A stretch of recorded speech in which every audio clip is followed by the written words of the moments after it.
I'm not joking when I literally did not believe that this article is real. I thought that it's satire and it's meant to get people like me riled up, and I had to fact check it. And the reason for me fact checking is because when I was at law school, a lot of professors were ashamed of Romania. They were saying, well, because we went through communism and we went through a dictatorship that violated human rights, we don't really understand how to do democracy. I mean, we're starting to, but we really do not get it, and we need the light and the wisdom of Brussels. The European Union comes from the West. I mean, they are well versed in democracy and upholding human rights. And then you also have the mainstream media here in Romania, and they're also, oh, you don't understand, Romania is a very corrupt nation. We got politicians that are evil, and they gorge themselves on the taxpayer, and they're incompetent. Meanwhile, the European Union is the glory. And I'm thinking, like, if it's so wonderful, why are they afraid of political opposition? Because we're not talking about some hooligans. We're not talking about some random football gang which decided to vandalize a city. No, we're talking about conservatives, representatives of the people that voted for them, having difficulty in holding a conference because the police was unleashed upon them. Meanwhile, as you can see here, the Tehran city mayor, and this is from last year, right, from June the 12th, the Tehran city mayor has traveled to Brussels for a summit. He was the former head of the Baji student organization, which was sanctioned by the European Union on 22 May for gross human rights abuses. So these people from other nations that are authoritarian dictatorships, they can go to Brussels, no problem. Because at the end of the day, it's not about keeping people safe, it's about keeping the politicians safe. And what the politicians fear the most is their position of gorging themselves on taxpayer cash gets removed from them. So they don't want to lose elections. So they want to crack down on the opposition. And, it's interesting. Again, I come from Romania, a nation that has experienced the brutal regime of communism, and we don't do that here. We do not crack down on the political dissent by using force. It's not what a democracy should be doing. And it's interesting because they say, well, if we were to allow these individuals to speak, it could have, like it doesn't say that they would. It could have caused a public disorder.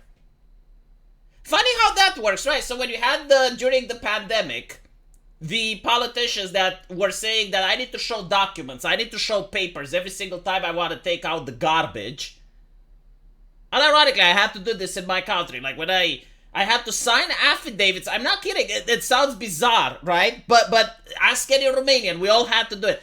Every single time we had to leave our home in order to take out the garbage, we need to have our ID, our national given IDs with us, and with affidavits signed where we're going, at what time, when we decide to come back, the law that allows us to leave the house.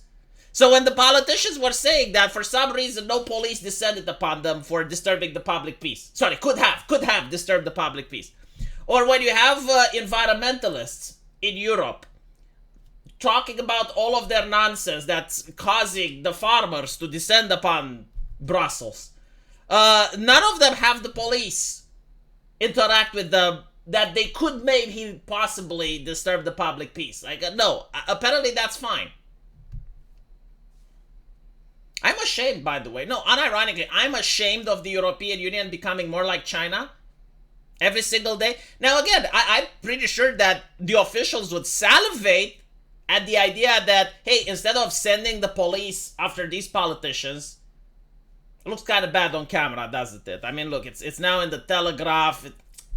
That doesn't make us look good. Wouldn't it be nice if the banks could have just shut down their accounts for violation of some bizarre terms of service? Wouldn't it be nice if social media like Elon Musk would just shut down these people's Twitter for violations of terms of service and make it so it looks that it's detached from us? Like, make it so that it just happens. You know, they didn't do anything wrong legally, But, you know, private companies can do whatever we want. Wouldn't they like such a system? I think they would love such a system, don't you? So yeah, apparently the police came and the conservatives, they disputed the judge order. It came from a judge, by the way. And they disputed the order. So what the police did is that they didn't allow people to enter. They allowed the event to continue. But the people who were already at the event could leave if they wanted to, but they weren't allowed to return. And they also made it so that no food or water could be given at the event. And of course, you see the fascists in the UK, the Labour Party, were laughing about this. I mean, this is funny, you know, it's just the European Union cracking down on political dissent. I mean, it's so wonderful. I genuinely don't understand, like, when I see the media tell me about fascismus coming from Donald Trump. Why should I care? I mean, we already have it here, you know, like, how worse can it get? Like, you're already at this point where they're cracking on political dissent. When they're telling me, oh, Russia, what's happening in Russia? Look, they're cracking down on protesters. I should just wonder, well, how is it different than what the European Union is starting to do? Like, what guarantee do I have that in 10 years the European Union isn't going to become Russia? It's interesting, right? It's like, what? Because we're more wealthy? For now. But, like, if you look at the past, we used to be as wealthy as the Americans. Now, when you look at Europe, the standard of living in Europe has dramatically lowered compared to the United States. And the trajectory is still there. Again, Americans will say, well, V, you don't know how poor I am. No, you don't understand how poor Europeans are.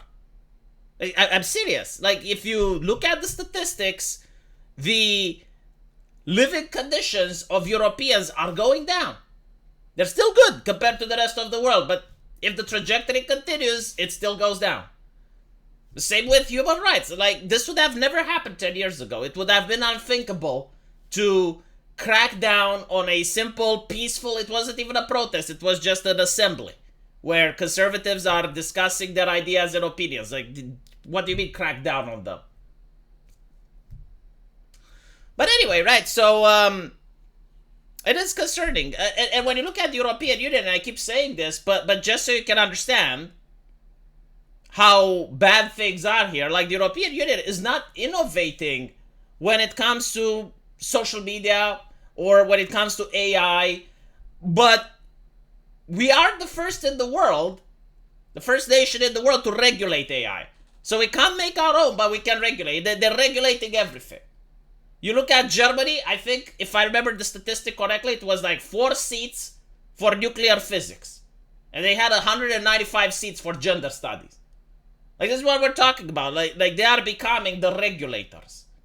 They can't produce anything, but they constantly regulate and regulate and regulate what other people are producing. And when you have people that are basically coming in and they're saying, well, maybe this isn't good. Maybe there's a different way of doing politics. Like, maybe, no, that can cause a public disturbance. Just shut down their event. Interesting. Yeah, I mean, when you regulate the farmers and you make it so that's not sustainable for them to remain in business, that doesn't create any type of public disturbance. I see. Let me know what you guys think, though. And as usual, I will see you in the comment section. Take care.